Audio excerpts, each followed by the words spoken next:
নবীজি বলেছেন, রমজান মুবারকে কেউ যদি একটি নফল কাজ আদায় করে, একটি নফল ইবাদত করে, অন্য মাসের একটি ফরজ আদায় করার সওয়াব আল্লাহ পাক নামায়ে আমলে দিয়ে দিবেন। রমজান মুবারকে কেউ যদি একটি ফরজ আদায় করে, অন্য মাসের 70টি ফরজ আদায় করার মতো সওয়াব আমলনামায় আল্লাহ দিয়ে দিবেন। সুবহানাল্লাহ। যাকাত এটা দেয় মানুষে, তার নিয়তটাকে আল্লাহ পাক ভালো জানেন। কিন্তু কিছু লোক তেমন আছে, যাকাতের নামে লুঙ্গি, আমাদের দেশে আছে, এখানে কি করে আমি জানি না, লুঙ্গি শাড়ি কিনে তারপরে বাড়িতে সব জমা করে এরপরে গরিবদের দাওয়াত দেয় এবং সকলকে দেখায় এভাবে লুঙ্গি দিল, শাড়ি দিল, লোকেরা দেখলো যে যাকাত দিল, খুব যাকাত দিয়েছে। কোরবানির ব্যাপারে এভাবে বিরাট একটা গরু কিনলো, কিনে মানুষকে দেখাইলো। চট্টগ্রামে আছে সবচেয়ে বড় দামের গরু একটা কিনে গরুর গলায় মালা একটা পরাইয়া তারপরে শহর ঘুরায়। এখন অবশ্য এটা কমে গেছে আগের থেকে অনেক। মানুষ দেখুক যে মুখে এই গরুটা কোরবানি করেছে। এটা কি কোরবানির জন্য হলো না মানুষকে দেখাবার জন্য হলো? হজ, টাকা আছে, লোকেরা বলবো কি যে এত টাকার মালিক তাও হজে যায় না, সুতরাং যাই একটু হজ করে আসি। তাহলে হজ করা গেল, আবার মানুষকে দেখাবার জন্য করলো। দুটি জিনিস আছে। কিন্তু একমাত্র রোজা যদি কেউ রাখে, মানুষকে দেখাবার জন্য সকাল থেকে শুরু করে সন্ধ্যা পর্যন্ত না খাইয়া কোনো পাগলও থাকবে না। বলেন আপনারা ঠিক কিনা? সে তো মানুষকে দেখাবার জন্য দাঁত পরিষ্কার করে নিল, আর দুপুরে ভাত খাই নিল, বউতেও টের পাইল না। পারবে কিনা? পারবে। টয়লেটে গিয়ে খাই নিল ভালো করে, কোন একটা আড়াল জায়গা নিয়ে খেয়ে গেল, বাচ্চাও দেখলো না, বউতেও দেখলো না, খেয়ে নিল। তাহলে সে তো রোজা রাখলো না। আল্লাহ পাক বলছেন, আস-সাওমু লি, রোজা হচ্ছে আমার জন্য। যে রোজা রাখে আমার জন্যই রাখে, মানুষকে দেখাবার জন্য সারাদিন না খাইয়ে থাকার কোনো প্রশ্নই ওঠে না। সুবহানাল্লাহ। সুতরাং রোজা যে রাখলো সে আমার জন্যই রাখলো। ওয়া আনা আজজি বিহি, রোজার পুরস্কার আমি আমার হাত দিয়ে দেব। সুবহানাল্লাহ, আমার হাত দিয়ে দেব। ম্যানেজার যদি বলে এই কাজগুলি করলে পরে বেতন, নির্ধারিত বেতন পাবা, আর এইটা যদি করো তাহলে বেতনটা আমি দেবো আমার হাত দিয়া, তাহলে এমপ্লয় যারা তারা বুঝতেই পারবে যে মালিক যখন নিজেই দেবে তাহলে ম্যানেজারের মতো দেবে না, মালিক মালিকের মতোই বড় করে দেবে। তো আল্লাহ পাক ফেরেশতাদের কাছে এটা রাখেন নাই, সব নেকি তোমরা লেখো গিয়া, আর রোজার সওয়াব আমার হাত দিয়ে আমি দেব। সুবহানাল্লাহ। আমার বন্ধুগণ, আল্লাহ রাব্বুল আলামিন বলছেন মানুষকে দেখাবার জন্য দান সদকা করো না। ইন তুবদুস সাদাকাতি ফানি'ম্মা হিয়া ওয়া ইন তুখফুহা ওয়া তু'তুহাল ফুকারা ফাহুয়া খায়রুল লাকুম ওয়া ইউকাফফিরু আনকুম মিন সাইয়্যাতিকুম। প্রকাশ্যভাবে খরচ করলে তা ভালো, আল্লাহ পাক বলছেন প্রকাশ্যভাবে খরচ করলে তা ভালো, কিন্তু গোপনে দান করা সবথেকে উত্তম।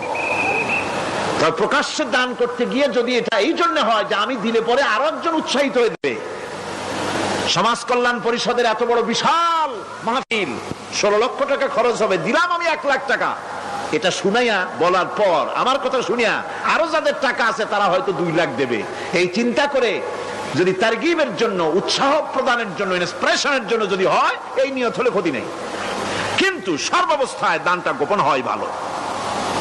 আল্লাহ পাক বলেন গোপনে যদি তুমি দান করো তাহলে আমি রব্বুল আলামিন ওই গোপন দানের বিনিময় তোমার সমস্ত গোপনীয় গুনাহগুলি আমি রব্বুল আলামিন মাফ করে দেব। তোমার গোপন গুনাহগুলি মাফ করে দেব। 5 নম্বরে হচ্ছে নির্বোধ আর অজ্ঞ লোকদেরকে প্রয়োজনের অতিরিক্ত টাকা দিবা না। দেখেন ইসলামের কি সুন্দর বিধান। বোকা, নির্বোধ, অজ্ঞ আছে না সমাজে? তুমি মহব্বতে, আল্লাহর মহব্বতে ওর লাগে 500 টাকা দিয়ে দিলা 5000 টাকা, এ তো সর্বনাশ করে ফেলাবে, সে তো খারাপ জায়গায় তা ব্যয় করবে। এই জন্য অজ্ঞ লোকদেরকে, নির্বোধ লোকদেরকে প্রয়োজনের অতিরিক্ত দিতে আল্লাহ নিষেধ করেছেন। তবে আল্লাহর ইচ্ছা হচ্ছে এই যে যত বড় পাপী হোক আর যত বড় খোদাদ্রোহী হোক না কেন, প্রত্যেকের খাওয়া, পড়া, শিক্ষা, চিকিৎসা গ্যারান্টি দিতে হবে। সুবহানাল্লাহ। কোন এর নাম তো আল্লাহ, এর নাম কি? আল্লাহ পাক, যার ভেতরে কোনো কার্পণ্যতা নাই। আল্লাহরে মানলেও আল্লাহ খাইতে দেন, না মানলেও দেন, সকলকেই দেন সমভাবে। 6 নম্বরে হচ্ছে কারো প্রয়োজন পূরণের জন্য যদি ধার দেওয়া হয়, যদি কাউকে ধার দেন তা আদায় করার জন্য বারবার তাকে তাগাদা দেওয়া যাবে না। একথা শুনে যারা ঋণগ্রস্ত আছেন তারা আবার এই সুবিধাটা নিয়েন না। সামর্থ্য থাকতে যদি যার কাছ থেকে ধার এনেছেন তাকে যদি কষ্ট দেন, অবশ্যই আল্লাহর কাছে আসামি হতে হবে কিয়ামতের দিন, কোনো সন্দেহ নাই। আর যে ব্যক্তি ধার দিয়েছেন তিনি যদি বুঝতে পারেন যে এই লোকটি আসলেই নিয়ত ভালো কিন্তু দিতে পারতেছে না, তাহলে এমন লোককে বারবার তাগাদা দিতে আল্লাহ নিষেধ করেছেন। তাকে শরম দিও না, তাকে সময় দাও। وَإِنْ كَانَ ذُو عُسْرَةٍ فَنَذِرَةٌ إِلَى مَيْسَرَةٍ وَأَنْ تَصَدَّقُوا خَيْرٌ لَكُمْ إِنْ كُنْتُمْ تَعْلَمُونَ। ঋণগ্রস্ত ব্যক্তির আর্থিক অবস্থা খারাপ হলে সচ্ছল হওয়া পর্যন্ত তাকে সময় দাও, আর তাকে যদি ক্ষমা করে দিতে পারো সেটা তো অনেক ভালো কথা, আল্লাহ তোমার প্রতি রহম করবেন। যদি ক্ষমার তাকে যদি সে দিতেই পারবে না এমন অবস্থা যদি হয়, তাহলে তাকে তুমি ক্ষমা করে দিও। কিছু সংখ্যক লোক আছে যারা ধার নিয়ে আসলে ফাঁকি দিতে চায়, আছেন এমন সমাজে না? নাই। কিছু লোক আছে ধার নেয়, ভাই দেব 1 মাসের মধ্যে, কোনো সন্দেহ নাই। 6 মাস যায় তারপরেও দেয় না, অন্য কাজ করে মিটাই, অন্য কাজ মিটায়, কিন্তু এর টাকা পরিশোধ করে না। এরকম লোকও আছে, তারা আল্লাহর কাছে দায়ী হবে। একবার পত্রিকা দেখেছিলাম কার বাড়িতে কার্টুন দিয়েছে, বাড়িতে বিরাট সাইনবোর্ড লাগাইছে কুকুর হইতে সাবধান। তার বন্ধু বলছে, ভাই তুমি কুকুর কিনলে কবে? কয় যে না, কুকুর কিনি নাই, সাইনবোর্ড লাগাইছি পাওনাদারদেরকে ঠেকাবার জন্য, যাতে সহজে বাড়ির মধ্যে না ঢোকে। এই চালাকিটা আর কেউ বুঝুক আর না বুঝুক, আল্লাহ পাক তো খুব ভালো করেই বোঝেন। 7 নম্বরের কথা হলো দান করার ব্যাপারে, যে আপনি দান করতে করতে যা আছে সব ফতুর করে ফেলাবেন, এটা কিন্তু ইসলাম চায় না। আপনার সন্তান সন্ততিকে বঞ্চিত করে, স্ত্রী পুত্রকে বঞ্চিত করে সমানে দান করবেন, ঘরে না খায়া থাকবেন, এই অবস্থা যেন না হয়। খরচ করবেন কি? আল্লাহ পাক বলছেন, وَيَسْأَلُونَكَ مَاذَا يُنْفِقُونَ قُلِ الْعَفْوَ। নবী আপনাকে প্রশ্ন করা হয় কি খরচ করব, আপনি বলুন প্রয়োজনের অতিরিক্ত জিনিস যেটা আছে সেটাই আল্লাহর জন্য খরচ করে দাও। তোমার প্রয়োজন যখন মিটে গেছে, ব্যাংকের মধ্যে অসংখ্য টাকা জমা রাখা খালি গুনতেছে বসে বসে, তা না করে অভাবগ্রস্ত মানুষদের প্রয়োজন মিটাও। খরচ করার ভিতরে আর খরচ না করার ভিতরে ভারসাম্য রক্ষা করতে হবে। وَلَا تَجْعَلْ يَدَكَ مَغْلُولَةً إِلَى عُنُقِكَ وَلَا تَبْسُطْهَا كُلَّ الْبَسْطِ فَتَقْعُدَ مَلُومًا مَحْسُورًا। তোমাদের দানের হাত গুটায় একেবারে গলার সাথে বেঁধে রেখো না, আবার এমন বেশি ছেড়েও দিও না, কারণ এর ফলে তোমাকে অনুতপ্ত হওয়া লাগতে পারে, কার্পণ্যতাও না হয়, আর দ্বিতীয় জমের মতো দিয়ে সব ফতুরু না হয়ে যাও। দুটোর মধ্যে ব্যালেন্স হতে হবে। আর 8 নম্বরে কথা হচ্ছে যে এই দানের উপযুক্ত কারা। আপনি তো যাকাত দিবেন কাদের, সে কথা আল্লাহ বলে দিয়েছেন, আগে বলা হয়েছে না? কয়টা খাতে দিবেন? মাশাআল্লাহ, মনে আছে আপনাদের। আর এমনি সাধারণ দান সাদকা কাদেরকে দিবেন, উপযুক্ত পাত্র কারা, তার একটা লিস্ট আল্লাহ দিচ্ছেন। وَبِالْوَالِدَيْنِ إِحْسَانًا وَبِذِي الْقُرْبَى وَالْيَتَامَى وَالْمَسَاكِينِ وَالْجَارِ ذِي الْقُرْبَى। নিজের পিতামাতা, নিকট আত্মীয়, ইয়াতীম, মিসকিন এবং আত্মীয় প্রতিবেশী তাদেরকে দিবে। আমি কিন্তু এখন যাকাতের কথা বলছি না, মা বাপকে যাকাত দেওয়া যাবে না। এটা হচ্ছে দান, সহযোগিতা করা, ইহসান করা। এই ইহসান মা বাপকে, প্রতিবেশী আত্মীয় যারা, মিসকিন যারা, এতিম যারা, অনাত্মীয় প্রতিবেশী যারা, চলার সাথী, প্রবাসী এবং নিজের চাকর চাকরানি যা কিছু আছে, এই সকলকেই এই সাহায্য করতে হবে, একথা আল্লাহ বলে দিয়েছেন। এবং আমরা যে আয়াত আলোচনা করতেছি সে আয়াতের ভিতরেও এই ফিরিস্তি আল্লাহ পাক বলে দিয়েছেন। আল্লাহর রাস্তায় যারা দান করবে তাদের সম্পর্কে আল্লাহ বলছেন এখন, مثل الذين ينفقون أموالهم في سبيل الله كمثل حبة আল্লাহর রাস্তায় খরচ করা এর দৃষ্টান্ত হলো একটা দানার মতো, যেই দানাটা থেকে 7টা ডাল বেরিয়ে গেল। ফি কুল্লি সুমবালাতিন মিআতু হাব্বা, একটা দানা থেকে 7টা ডাল বেরোলো, এক একটা ডালে 100 করে দানা হলো, সব মিলাইয়া 700 দানা হয়ে গেল। ওয়াল্লাহু ইউদাইফু লিমান ইয়াশা ওয়াল্লাহু ওয়াসিউন আলিম। আল্লাহ পাক বলেন এই পৃথিবীতে একটা দানায় 700 দানা যে আল্লাহ রাব্বুল আলামিন তোমার হাতে ধরায় দিলেন, সে আল্লাহ পাকের ব্যাংকে যদি টাকা জমা রাখো, আল্লাহর রাস্তায় যদি খরচ করো, 700 গুণ বাড়ায় আল্লাহ তোমার হাতে ধরাইয়া দিবেন। আল্লাহু ইউদাইফু লিমান ইয়াশা, আর আল্লাহ ইচ্ছে করলে এর থেকেও বেশি তোমাকে দান করবেন। সুবহানাল্লাহ কোন জোরে। আর এই দান করতে হবে মরার আগে। কোন সময় দেবেন কোন? আমার দেশে বহু মুসলমান আছে যারা বলে হুজুর আসি আপনাদের পেছনে, যা বলেন আসি, জীবন দিয়া দেব। এরা খুব চালাক, জীবন দিতে চায়, মাল দিতে চায় না। আল্লাহ তো আগে জীবন চায় নাই, আল্লাহ আগে কি চেয়েছেন? কোন আল্লাহ আগে কি চেয়েছেন? আল্লাহ চেয়েছেন মাল। ওয়াতুজাহিদুনা ফি সাবিলিল্লাহি বিআমওয়ালিকুম ওয়া আনফুসিকুম। আল্লাহ পাক বলেন জিহাদ করো আমার রাস্তায় মাল দিয়ে আর জান দিয়ে। মাল দাও আগে, মাল না দিয়া যদি আগে মরে যাও, মালটা তো থেকেই গেল। সুতরাং মাল আগে আমার রাস্তায় দাও। দেবা কখন? মরার আগে দাও। ওয়ানফিকু মিম্মা রাযাকনাকুম মিন ক্বাবল আইয়াতিয়া আহাদাকুমুল মাউত। আমার রাস্তায় খরচ করো মৃত্যু আসার আগে। فيقول رب لولا أخرتني إلى أجل قريب। যদি মরার আগে না দাও, মৃত্যুর সময়, মৃত্যু যখন এসে গেল সেই সময় যদি বলো, অনুশোচনা যদি করো, আহারে যদি আমি সময় পাইতাম, একটু খানিক যদি সময় দিতে আল্লাহ, একটু সময় আমারে যদি দাও, ফাসাদদাকা ওয়া আকুম মিনাস সালিহিন। দান সদকা করব, সব আল্লাহর রাস্তায় দিয়ে দেব, আর আমি সালেহ বান্দাদের মধ্যে শামিল হয়ে যাব। আল্লাহ একটু সময় আমারে দাও। আল্লাহ পাক বলছেন ওয়ালা ইউআখিরাল্লাহু নাফসান ইযা জাআ আজালুহা আল্লাহু খাবীরুম বিমা তা'মালুন। মৃত্যুর নির্ধারিত সময় আসলে 1 সেকেন্ড আগে পাশে করা হবে না। সুতরাং মৃত্যুর আগে খরচ করো। আপনি মনে করবেন যে আপনি মরে গেলে পরে আপনার ছেলে মেয়ে আপনার জন্য করবে, খরচ করবে। হ্যাঁ করবে ঠিক, মরার পরে কুলখানির পরে 40, তারপরে শেষ, এরপর আর করবে। আপনার ছেলে মেয়ে আপনার জন্য করবে তার প্রমাণ তো আপনি নিজে। আপনি আপনার ছেলের মেয়ের জন্য কি করেছেন? আপনার মা বাবার জন্য কি করছেন?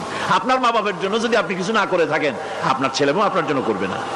সুতরাং নিজের কাজ নিজে করেন। আপনার পিঠ যদি চুলকায়, আর নাতিরে যদি বলেন নাতি পিঠটা চুলকায় দাও, সে যে জায়গা চুলকাবে আপনি করবেন উত্তর দিকে, সেই উত্তর দিকে, দক্ষিণ দিকে, উপরে, নিচে, পিঠে, পাশার কাছে। যে জায়গায় আঙ্গুল দেবে আপনি করবেন ওখানে না, আবার আরেকটু উপরে দাও, আরেকটু পাশে দাও, জায়গা মতো পড়বেই না। আর কষ্ট করে নিজের হাতটা যদি পৌঁছাইতে পারেন জায়গা মতো পড়ে, একবার চুলকানি মারলেই চুলকানি শেষ, ঠিক কিনা? সুতরাং আপনি অন্যের উপরে ভরসা না করে নিজের খরচ নিজেই করে যান, নিজের কাজ নিজে করে যান, আল্লাহর রাস্তায় খরচ করে যান, বেশি পরিমাণে খরচ করেন। যত খরচ করবেন আল্লাহ রাব্বুল আলামিন রাজি হয়ে যাবে। কোন সুবহানাল্লাহ। ভিত্তিক অর্থ ব্যবস্থা কায়েম করে, আর অনিসলামিক সরকার সুদ ভিত্তিক অর্থ ব্যবস্থা কায়েম করে। যাকাত আর সুদের মধ্যে পার্থক্য কি? যাকাত হচ্ছে, এক কথায় বুঝাই, ব্যাখ্যা দেব না, এক কথায় বুঝাবো। যাকাত হচ্ছে ধনীদের কাছ থেকে নেও, গরিবদেরকে দাও। আবার শুনুন, যাকাত হচ্ছে ধনীদের কাছ থেকে নাও, গরিবদেরকে দাও। আর সুদ হচ্ছে গরিবদের কাছ থেকে নাও, ধনীদেরকে দাও। টাকায় টাকা টানে, একজনে শুনছিল টাকায় টাকা টানে, সে মনে করলো কেমনে টাকায় টাকা টানে। তারপরে সে এক ব্যাংকের সামনে গিয়ে অনেক টাকার মধ্যে নিজের একটা টাকা ছুড়ে মেরেছে। ঘন্টা 2 দাঁড়ায় আছে, দেখে যে তার টাকা আসে না। তখন ব্যাংকের দারোয়ান এসে পিছন থেকে গলাটা ঠেসে ধরছে, বেটা তুমি চোর নাকি, না হাইজাকার, না মাস্তান, না সাদাবাজ? কয় যে না, আমি এর কোনোটাই না। তাহলে এই পজিশন নিয়ে দেখতেছো কি? কয় যে আমি শুনছিলাম টাকায় টাকা টানে, সেজন্য আমার পকেটে একটা টাকা ছিল, ওই যে ক্যাশিয়ার টাকাগুলি গুনতেছে ওইখানে মারলাম, দেখিনি টাকা, আমার টাকায় কিছু টাকা টাইনে আনে। এতক্ষণ দাঁড়ানো, আমার টাকা তো টানলই না, আমার যে একটা টাকা তাও আসে না। দারোয়ান বলছে, বেটা তুমি ঠিকই শুনেছো, টাকায় টাকা ঠিকই টানে, ওই অনেকগুলা টাকা তোমার একটা টাকারে এমন ভাবে টাইনিয়া ধরছে, বাইরে আবার উপায় নাই। সুদভিত্তিক অর্থ ব্যবস্থায় গরিবরা এভাবে শোষিত হয়। শোষিত হয় কারা? গরিবরা। সিনেমা কারা বানায়? ধনীরা। শোষিত হয় কারা? গরিবরা। লক্ষ্য করেন, তাকান, আল্লাহর কথা কত বাস্তব। ধনীরা সিনেমা বানায়, শোষিত হচ্ছে গরিবেরা।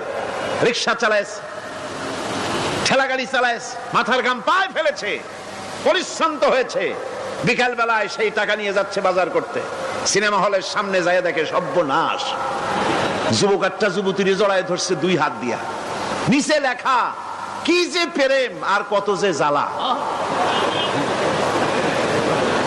বেচারা গরিব মানুষ মাথা গরম হয়ে গেছে এটা দেখিয়া, যে বাইরে যদি এত জ্বালা, ভিতরে না জানি কত মজা। যে টাকা দিয়ে চাউল কিনতো, সেই টাকা দিয়া টিকিট কিনে সিনেমায় ঢুকলো। এর মাথা ঘামানো পয়সাগুলি পাইলো কে? বড় লোকই পেল। বড় লোকেরা ব্যাংকে টাকা রাখে, গরিব মানুষেরা ব্যাংক থেকে টাকা লোন নেয়। কৃষি লোন নিল, গরু কিনলো, বীজ কিনলো, সার কিনলো। আকাশ থেকে বৃষ্টি হলো না, অনাবৃষ্টি, অতিবৃষ্টি, খরার কারণে ফসল হলো না। ব্যাংক কি তার লোন মাফ করবে? তার সুদ মাফ করবে? শেষ পর্যন্ত গরুটা বেচা, মায়ের হাতের, বউর হাতের শেষ চুরি গাছা বিক্রি করে লোন পরিশোধ করলো। বড় লোকের টাকা ওখানে ছিল, ওই টাকায় আরো টাকা গিয়ে জমলো, আর গরিব ফতুর হয়ে গেল। এই জন্য আল্লাহ পাক বলেছেন, সুদ হচ্ছে ওয়াহাল্লাল্লাহুল বায়া ওয়া হাররামা রিবা। আল্লাহ পাক ব্যবসাকে করেছে হালাল, সুদকে করেছেন হারাম। এই সুদের মধ্যে 70টি গুনাহ, তার ছোট্ট গুনাহ হলো নিজের মায়ের সাথে জিনা করা। জোরে কোন নাউজুবিল্লাহ। মায়ের সাথে জিনা করার চাইতেও নিকৃষ্ট, এটা হলো ছোট গুনাহ। টের পাইছেন? এটাই হলো ছোট গুনাহ। তাহলে বড় গুনাহ কি? বড় গুনাহ হচ্ছে আল্লাহ আর তার রাসূলের সাথে যুদ্ধ করা। নাউজুবিল্লাহ পড়ে। সুতরাং এই সুদভিত্তিক অর্থ ব্যবস্থার, এই সুদভিত্তিক অর্থ ব্যবস্থাকে নির্মূল করে দিয়ে ইসলাম যাকাত ভিত্তিক অর্থ ব্যবস্থা কায়েম করেছিল, যার ফলে মানুষ খেয়ে পরে সুখে শান্তিতে বসবাস করেছে। চুরি নাই, ডাকাতি নাই, জেনা নাই, ব্যভিচার নাই, হত্যা নাই, ধর্ষণ নাই।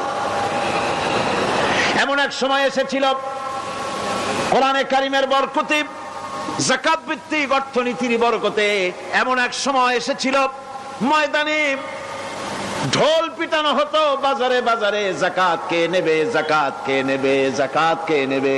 একজন মানুষও খুঁজে পাওয়া যায় নাই যে বলবে যাকাত আমার দরকার। গল্প করলাম? এটা কি গল্প? এটা বাস্তব। হযরত ওমর বিন আব্দুল আজিজ রাহমাতুল্লাহ আলাইহির জামানায় সদকার টাকা নিয়ে 3টি দিন একজন ঘুরেছেন গ্রামে গ্রামে, ময়দানে ময়দানে। একটা গরিব খুঁজতেছেন সদকার টাকা দেবে, গরিব খুঁজে পাওয়া যায় না। ক্লান্ত শ্রান্ত হয়ে মরুদ্যানের ভিতরে আরাম করতেছেন, এমন সেখানে আরেকটা লোক আসছে, ধুলা মলিন, বড় একটা বস্কা তার সাথে। এই লোকটি তার কাছে গিয়ে বলছে, ভাই আল্লাহ আপনারে আমারে মিলাই দিছে, 3 দিন পর্যন্ত ঘুরেছি কিছু সদকার টাকা নিয়ে, এত বড় দেশের এত জায়গা ঘুরলাম, একটা গরিব পাই নাই যে তারে দেব, আল্লাহ আপনারে মিলাই দিছে, নেন এই টাকাগুলা। কয় যে তোমার মাথা খারাপ না স্ক্রু ঢিলা?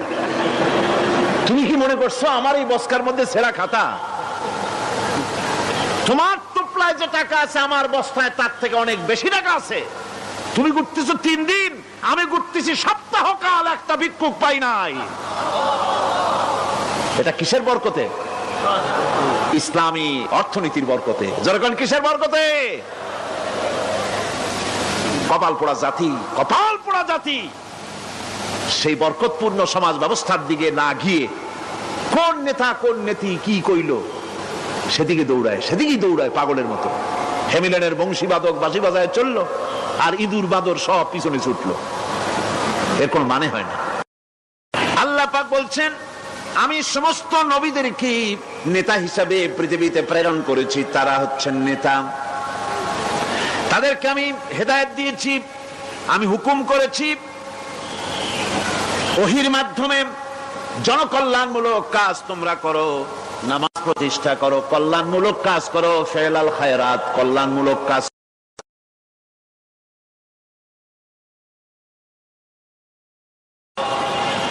আর নামাজ প্রতিষ্ঠা করো, যাকাতকে আদায় করো। আর তার সবাই ছিল আমার বাধ্যগত। ইসমাঈল আলাইহিস সালাম সম্পর্কে বলা হয়েছে, وَكَانَ يَأْمُرُ أَهْلَهُ بِالصَّلَاةِ وَالزَّكَاةِ وَكَانَ عِندَ رَبِّهِ مَرْضِيًّا। সে তার স্বজনদেরকে নামাজের হুকুম করত, নামাজের এবং যাকাতের নির্দেশ দিতেন হযরত ইসমাঈল আলাইহিস সালাম। আর তিনি ছিলেন বিশেষ মর্যাদার অধিকারী। মূসা আলাইহিস সালাম এবং তার কওমকে আল্লাহ পাক এই অর্ডার দিয়েছিলেন। মূসা আলাইহিস সালাম বলেছিলেন, আয় আল্লাহ, আমার কওমকে যেন তুমি গজব দিও না, তাদেরকে তুমি শাস্তি দিও না। আল্লাহ পাক হযরত মূসা আলাইহিস সালামের এই প্রার্থনার জবাবে আল্লাহ পাক বললেন, আযাবি উসিবু বিহি মান আশাউ ওয়া রাহমাতি ওয়াসিআত কুল্লা শাই। আমি যাকে চাইবো আমার আযাবে নিক্ষেপ করব, তবে সকল জিনিসের উপর আমার রহমত পরিবেষ্টিত আছে। তবে হ্যাঁ, ফাসাকতুবুহা লিল্লাযীনা ইয়াত্তাকুনা ওয়া ইউতুনাজ যাকাতা ওয়াল্লাযীনা হুম বিআয়াতিনা ইউমিনুন। আমি এই রহমত কেবলমাত্র তাদের জন্য লিখে রাখবো যারা নাকি নামাজ প্রতিষ্ঠা করবে আর যারা যাকাত আদায় করবে, আমি তাদেরকে আমার গজব থেকে বাঁচাইয়া দেব। যাকাত যারা আদায় করবে আমি তাদেরকে আমার শাস্তি থেকে, গজব থেকে রক্ষা করব। রাসূল করিম সাল্লাল্লাহু আলাইহি ওয়াসাল্লামের পূর্বে শেষ নবী হচ্ছেন হযরত ঈসা আলাইহিস সালাম। তাকে আল্লাহ পাক এই অর্ডারই করেছেন। কোরআনে কারীমে বলা হচ্ছে, ওয়াজআলানি মুবারাকান আইনামা কুনতু ওয়া আওসানি বিস-সালাতি ওয়াজ-যাকাতি মা দুমতু হাইয়া। আমি যেখানেই থাকি না কেন আমাকে অর্ডার করা হয়েছে যতদিন বেঁচে থাকবো আমি ততদিন যেন আমি নামাজ আদায় করি আর যাকাত দেই। ঈসা আলাইহিস সালাম বলছেন, আল্লাহ পাক আমার উপরে এই নির্দেশ করেছেন, আমি যেখানেই থাকি আর যতদিন বাঁচি আমাকে নামাজ আর যাকাত এই দুটি জিনিস সম্পর্কে আল্লাহ পাক আমাকে আদেশ করেছেন। এখন যাকাত দিতে হবে, গুরুত্বপূর্ণ ব্যাপার।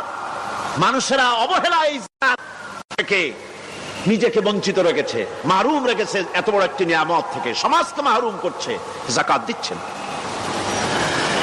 কোরআনে কারীমের 3টি আয়াতে যাকাতের কথা এভাবে বলা হয়েছে, ইয়া আইয়ুহাল্লাযীনা আমানু আনফিকু মিন তাইয়্যিবাতি মা কাসাবতুম ওয়া মিম্মা আখরাজনা লাকুম মিনাল আরদ। হে ইমানদার লোকেরা, তোমরা যে সব পবিত্র অর্থ সম্পদ উপার্জন করো সেগুলি, এবং আমি জমিন থেকে তোমাদের যে ফসল দান করি, ফসল উৎপাদন করে দেই, তার থেকে তোমরা আল্লাহর পথে খরচ করো। এগুলো 1 নম্বর আয়াত। 2 নম্বর, প্রথম আয়াত বলা হয়েছে সূরা বাকারায়, আর সূরা আনআমে বলা হচ্ছে, কুলু মিন সামারিহি ইযা আসমারা ওয়া আতু হাক্কাহু ইয়াওমা হাসাদিহি। তার উৎপাদিত ফল ফসল তোমরা খাও, আর ফসলের একটি অংশ